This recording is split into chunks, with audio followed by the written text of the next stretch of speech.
Hi hello అందరికీ నమస్తే. నేను మీ రోహిణి మందగిరి. ఫ్రెండ్స్, కొత్త గ్యాస్ స్టవ్ కొన్నాక ఎలా స్టార్ట్ చేయాలని చాలామంది కన్ఫ్యూజన్ ఉంది కదా!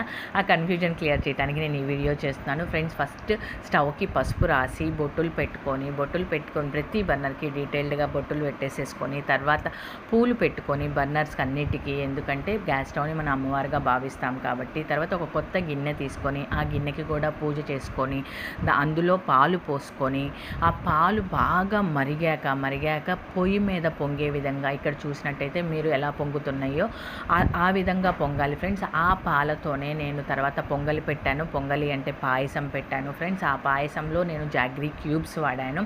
అవి చాలా టేస్టీగా ఉన్నాయి, ఆర్గానిక్. అది కరిగాక, బెల్లం కరిగాక నెయ్యి వేసుకొని, ఆ తర్వాత వేయించిన జీడిపప్పు వేసుకొని, పాయసం పొయ్యికి మనం ప్రతి బర్నర్కి ప్రసాదం పెట్టుకొని, ఆ తర్వాత కొబ్బరికాయ కొట్టి పూజ పూర్తి చేయాలి ఫ్రెండ్స్. అంతే ఫ్రెండ్స్. మీకు ఈ వీడియో నచ్చినట్టయితే